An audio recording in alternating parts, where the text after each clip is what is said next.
महादेव, श्री शिवाय नमस्तुभ्यम। तो नवरात्रि के पावन दिन चल रहे हैं और आज है पंचमी। इस बार 2 दिन पंचमी पड़ी है।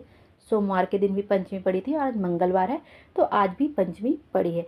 यह उपाय आप नवरात्रि में किसी भी दिन और कभी भी कर सकते हैं। सुबह कर ले तो बहुत अच्छी बात, और नहीं कर पाते तो प्रदोष काल में भी आप यह उपाय कर सकते।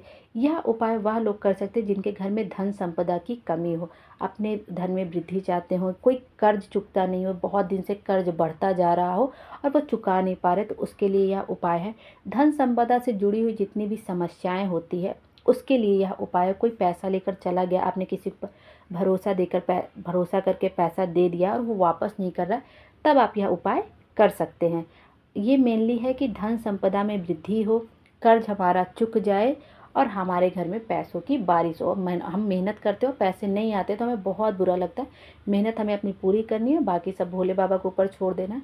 वो सब खुद ही देख लेंगे और हमारे धन से जुड़ी हुई जितनी भी समस्याएं होंगी वो ज़रूर से ज़रूर दूर कर देंगे। आपको क्या करना है, 11 आम के पत्ते की कोमल डंडी लेना है।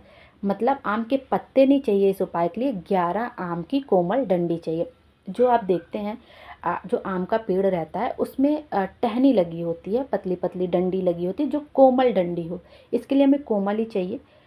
वो जो एकदम मुलायम मुलायम डंडी होती है, एकदम लाइट ग्रीन कलर की, और जो एकदम सख्त हो जाती है वो अलग से दिखती है डार्क ग्रीन कलर की, तो वो नहीं लेती हमें। जो एकदम प्यारी सी कोमल कोमल डंडी होती है वो ले लेनी है। 11 आम की कोमल डंडी, आप एक डंडी ले लीजिए, उसमें से बराबर बराबर करके, थोड़ा छोटा बड़ा भी हो जाए कोई बड़ी बात नहीं है, लेकिन 11 आम की डंडी ले लीजिए, उसको तोड़ लीजिए छोटा छोटा। अपनी एक उंगली के बराबर भी रखेंगे तभी इनफ है। मतलब आपको जितना बड़ा रहा, बहुत ज़्यादा बड़ा नहीं हो और बहुत ज़्यादा छोटा भी ना हो कि हम उपाय ही ना कर पाए। तो इस तरह से आपको कोमल डंडी ले, उसको 11 भागों में तोड़ लीजिए।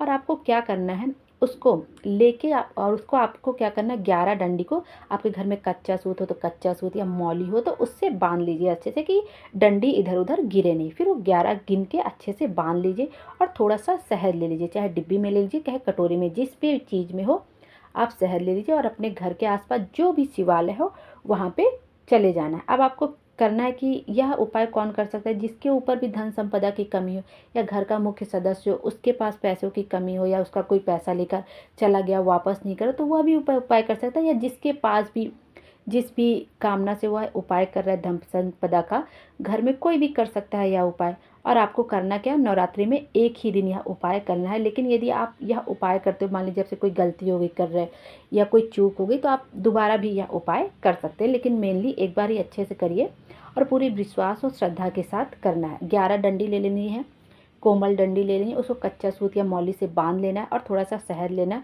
और घर के आसपास जो शिवालय है वहाँ चले। अब क्या करना है, जो आपने डंडी ली है, डंडी के एक भाग को शहद में आपको थोड़ा सा डुबा लेना है, अच्छे से शहद में डुबा ले लीजिए।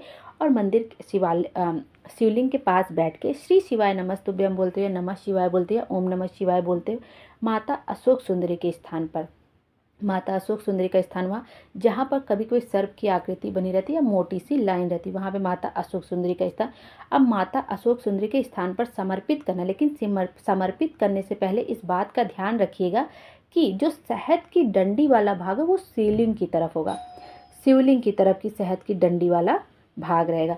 तो आप क्या करिए, जो डंडी है शिवलिंग की तरफ उसका मुख रहे, शहद वाली डंडी का मुख शिवलिंग की तरफ, और जिसमें शहद नहीं लगा जिस डंडी की तरफ, वो माता अशोक सुंदरी की तरफ, मतलब उत्तर दिशा की ओर, जहाँ की ओर जल बह कर जाता है उधर रहे। इस तरह से आपको शिवलिंग पर समर्पित कर देना है। शहद लगा हुआ भाग शिवलिंग की तरफ होना चाहिए, बस इस बात का ध्यान रखना है, और माता अशोक सुंदरी के स्थान पर समर्पित कर देना। और अपने घर से कोई रुमाल लेके गए हो या कोई साफ कपड़ा लेके गए हो, तो शहद की एक बिंदी, जैसे जहाँ पे आपने रखा है माता अशोक सुंदरी के स्थान पर डंडी, वहाँ से एक बिंदी ले लेनी है शहद की, अपने किसी भी उंगली से ले लीजिए और अपने रुमाल पर स्पर्श करा लीजिए और उसको अपने घर पे ले आइए। ये एक तरह से भोले बाबा का आशीर्वाद है। और आपके घर में जो भी धन संपदा की कमी होगी, और वह रुमाल आप अपने घर के मंदिर में रख दीजिए या कहीं पे भी रख दीजिए, बाद में उसको धुल दीजिए, जैसे भी करना हो वैसे कर दीजिए, कोई दिक्कत की बात नहीं। आप कुछ ही दिन में देखेंगे कि आपके घर में जो भी धन संपदा की कमी होगी वो धीरे धीरे दूर हो जाएगा, और आपकी जो भी मनोकामना होगी पैसों से जुड़े वो ज़रूर से ज़रूर पूरी हो जाएगी।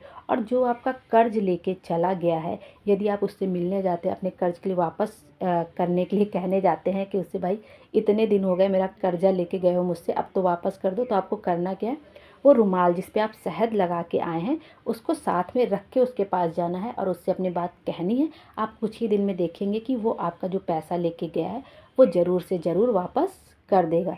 और उस रुमाल पे आपको शहद जो आपने माता अशोक सुंदरी के स्थान पर रखा है डंडी की शहद लगा के, उससे अपने रुमाल पे ज़रूर स्पर्श करा लेना। इस तरह से आपको यह उपाय करना।